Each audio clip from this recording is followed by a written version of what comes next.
دیتے ہیں, جنگ کی حالت میں دعوت دی جا رہی ہے, آپ مجھے دعوت حق دیتے ہیں, اگر میں آپ کا کلمہ پڑھ لیتا ہوں تو بتائیے آپ مجھے کس چیز کی ضمانت دیں گے؟ یہاں رک کر کے ایک بات سمجھانا چاہتا ہوں. ابھی وہ حضور پر ایمان نہیں لایا, جنگ میں بھی آپ کے خلاف ہے, گھوڑے پر بھی سوار ہے, گھوڑے پر بھی سوار ہے, آپ پر ایمان نہیں لایا, لیکن وہ یہ بات جانتا ہے کہ اگر یہ اللہ کا نبی ہے تو یہ ضرور جو دے گا ضمانت وہ صحیح ہوگی. سبحان اللہ. اس لیے وہ پوچھ رہا ہے اگر میں ایمان لے آتا ہوں تو آپ مجھے کس چیز کی ضمانت دیں گے؟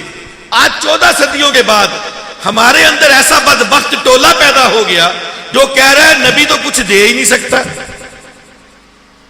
نبی تو کچھ دے ہی نہیں سکتا. اور یہ کافر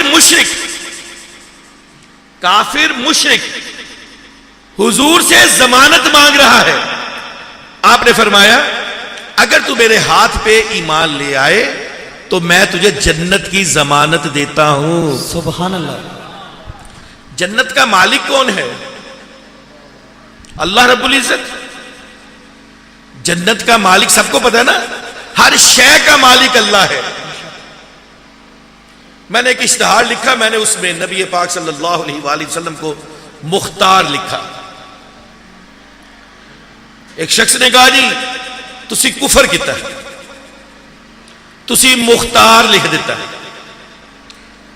میں جس شخص کے گھر میں بیٹھا ہوا تھا, اتفاق سے وہ گھر بیچ رہا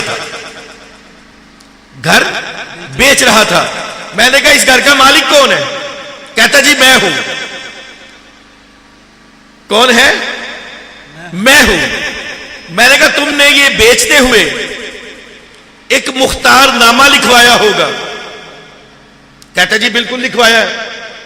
میں کہا مالک تو ہے, مختار نامہ تو نے کسی اور کو دے دیا, یہ کیسے ہو سکتا ہے؟ کہتا جی میں نے اس کو حق دے دیا ہے کہ جب وہ مجھے قیمت دے دے گا تو اب یہ اس کو استعمال کرے گا, جب چاہے اس کی رجسٹری اپنے نام کروا سکتا ہے.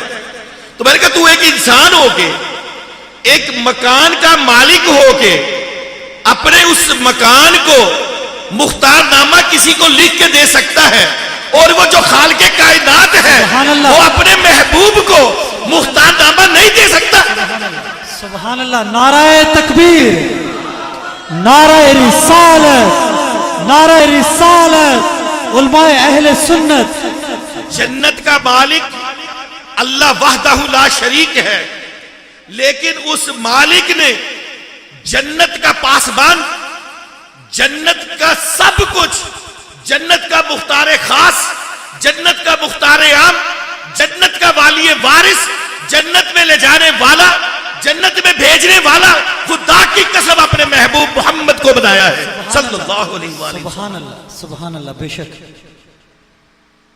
اس نے کہا یہ سودا پکا ہے؟ آپ نے فرمایا میں نے تجھے جنت کی ضمانت دی.